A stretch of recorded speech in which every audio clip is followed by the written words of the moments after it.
E aí, turma, tudo bem? Eu sou o professor em formação, Francinino de Carvalho Silva, e vou ministrar uma aula da disciplina de Biologia, do segundo ano do ensino médio. O tema da aula é Energia Solar, aqui na Unidade Escolar Rafael Manuel da Costa, onde serei supervisionado pela professora Maria Neuma e pela orientadora e professora doutora Tamares Jimenez Pinheiro. Bora lá? O que é energia? Quando se fala em energia, o que vem à cabeça de vocês?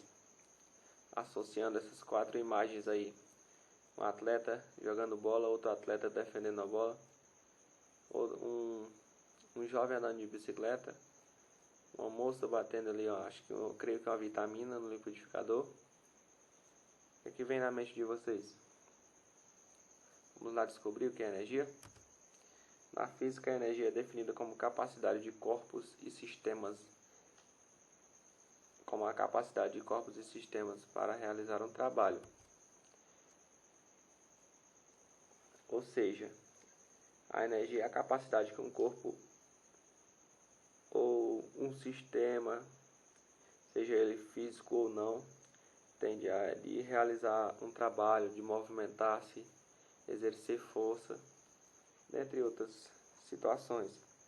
E o trabalho, por sua vez, é a medida em que a energia é transferida nessa aplicação de força ao longo de um deslocamento, como por exemplo aí o goleiro pulando na bola. O conceito de energia é abstrato. Primeiro, o que é algo abstrato? É algo que não tem existência como objeto, não é concreto. Por exemplo, você não pode pegar na energia, mas você pode senti-la, né? Pode ser transferida de um sistema para outro sem que haja trabalho. Ao ser armazenada, pode ser totalmente convertida em trabalho. Ela pode ser entendida de diversas formas que suas transformações podem assumir, como pode ser transferidas e se manifestar. Alguns tipos de energia. Energia mecânica, vocês já ouviram falar? Ela é caracterizada pela capacidade de um corpo gerar trabalho, por exemplo, como o movimento do arco e flecha. É um movimento que ele está lançando, está gerando trabalho, está gerando energia. A energia térmica é a base de calor. Aqui em casa a gente utiliza muito a energia térmica para preparar alimentos, como o exemplo de cozinhar no fogão a lenha. A energia elétrica. Essa eu creio que é uma das mais conhecidas, em todo o planeta. E também uma das mais utilizadas. É a energia elétrica. É a mais utilizada no mundo e pode ser obtida, como por exemplo, nas usinas hidrelétricas. Energia química. Vocês já ouviram falar? Como é gerada? Tem ideia? A fabricação? Então, é a partir da combustão de um combustível que libera energia química. Um exemplo da energia química é a fotossíntese, que é realizada pelas plantas. A gente vai ver mais à frente também. Energia nuclear é um processo de transformação de núcleos atômicos. Fontes renováveis. Vocês têm ideia de quais são essas fontes renováveis? Poderia citar algumas? Então, primeiramente a gente tem que entender o que é algo renovável. Como está dito aí, olha, é algo que é originado de recursos naturais e que são naturalmente reabastecidos, como vento, sol, chuva e etc. As fontes renováveis são aquelas que são capazes de serem repostas naturalmente em nosso meio ambiente. Mas isso não quer dizer que elas são inesgotáveis. Por isso que é bem importante, fator de extrema importância, proteger nossos recursos naturais. Vamos ver aqui algumas fontes renováveis. Energias renováveis, podemos citar a biomassa, que é energia produzida a partir de matéria orgânica utilizada como fontes de energia. como por exemplo a cana de açúcar. Tem a eólica, que é a energia do vento, a geotérmica, energia obtida a partir do calor proveniente do interior da Terra, ou captam a água quente ou vapor do interior da Terra para transformar em energia.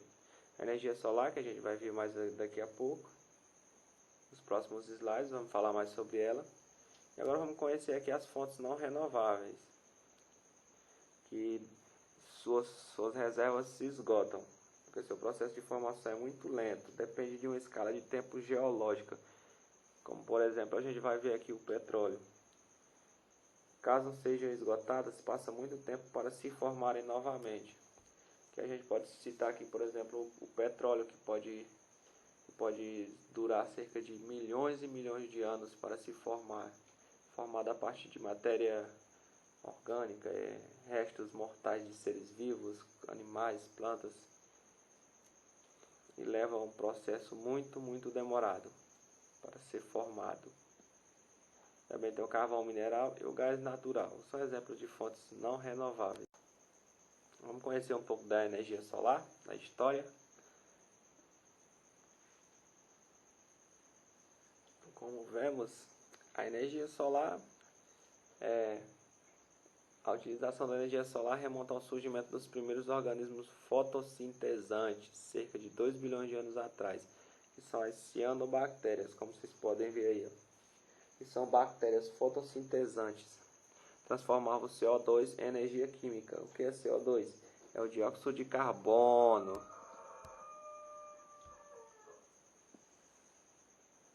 Dióxido de carbono. Mas o que é que isso tem a ver com energia solar, professor? Então, vamos entender aqui agora. Como aqui vemos também, 4 bilhões de anos, o desenvolvimento da estrutura celular, tem aparecimento dos primeiros organismos multicelulares, primeiros eucariotos, quimiolitrofismo autrotóficos, tá aqui, anaerobiose, aerobiose, os primeiros seres vivos que apareceram no nosso planeta. As cianobactérias, aqui como vocês podem ver, uma tem formato de pérola, outra que já é um formato mais espalhado. Seres que produzem seu próprio alimento pela fotossíntese. Uma delas com a energia solar, a gente vai ver agora. Fotossíntese é o processo pela qual as plantas e outros organismos convertem a energia solar em química e utilizam para produzir moléculas orgânicas, ou seja, seres que produzem seu próprio alimento através da fotossíntese, como as plantas e essas cianobactérias, que surgiram após o evento da endossimbiose.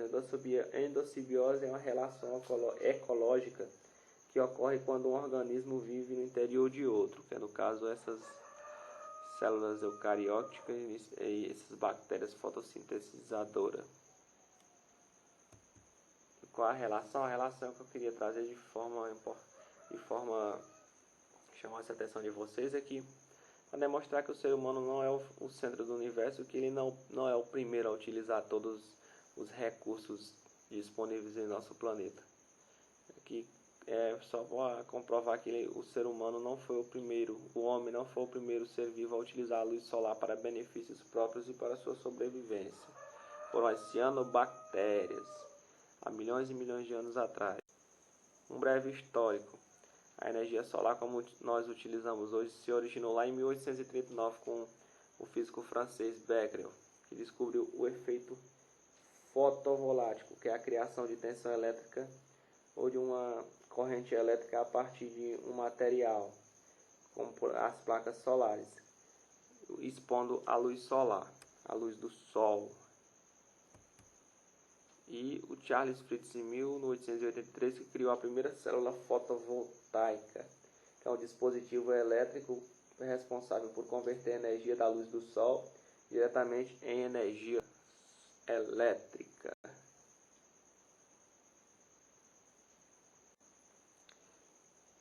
Kevin Fury e Jerry Pearson, em 1954, desenvolveram a célula fotovoltaica de silício, que é responsável por converter a energia solar em energia elétrica. onde os painéis lá que vocês podem ver, que é das placas solares, são compostos por células solares que captam a luz solar. Com o anúncio da primeira célula fotovoltaica, em 1958 deu início à utilização de painéis solares.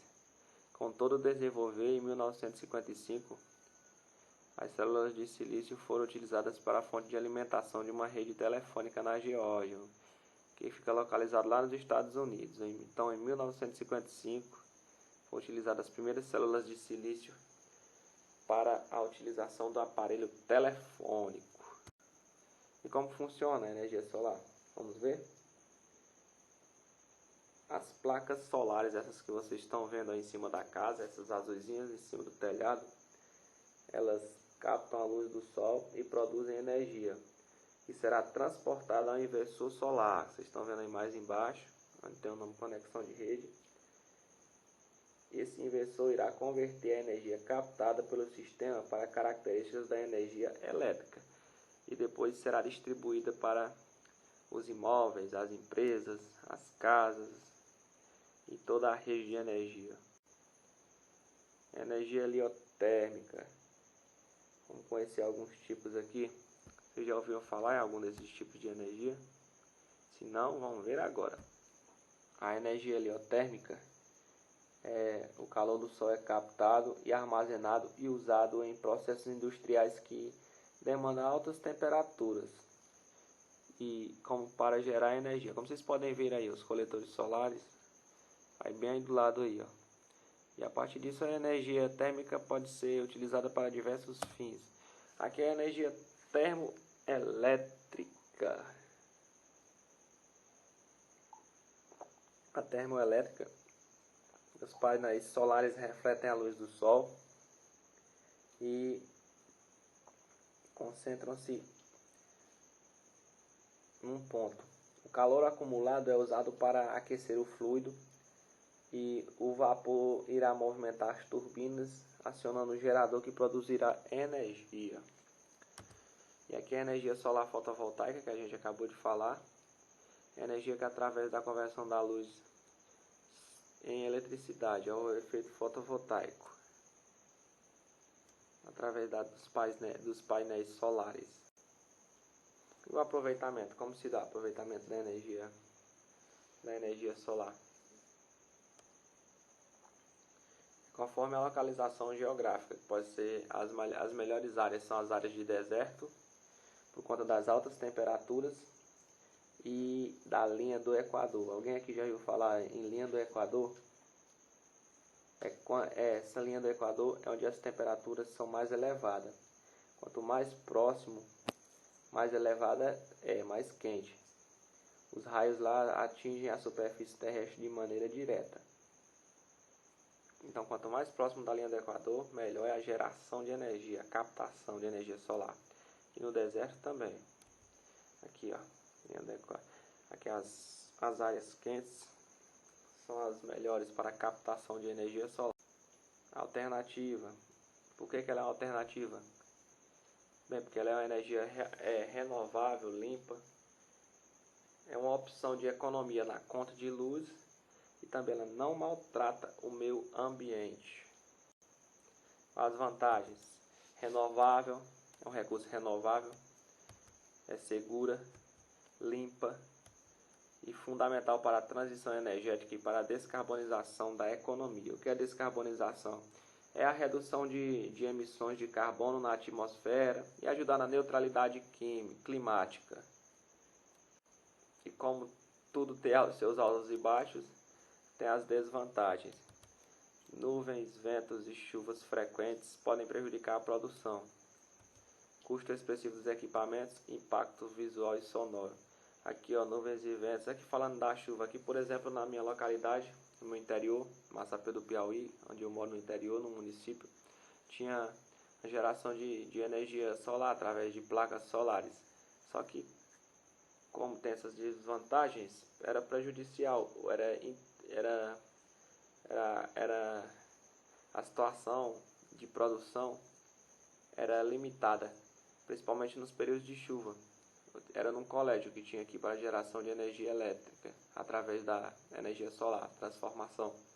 Mas quando chovia ficava limitado, interrompia a captação dos raios solares e não era o suficiente para abastecer as casas ao redor e o colégio em si. Então, era uma experiência meio que frustrante para os alunos que estavam vendo aquele novo mundo relacionado à energia solar, mas que ao mesmo tempo não tinha muita liberdade para utilizar por conta da interrupção. E não era gerado o suficiente para abastecer nem o colégio nem as casas ao redor. E o custo específico de equipamentos, porque é o alto custo para manter o funcionamento e também para comprar placas solares, painéis solares e todo o aparato. Bom pessoal, essa foi a aula de hoje, espero que tenham gostado e prestado atenção para responder à atividade referente à aula que foi ministrada. Obrigado pela atenção e até a próxima aula.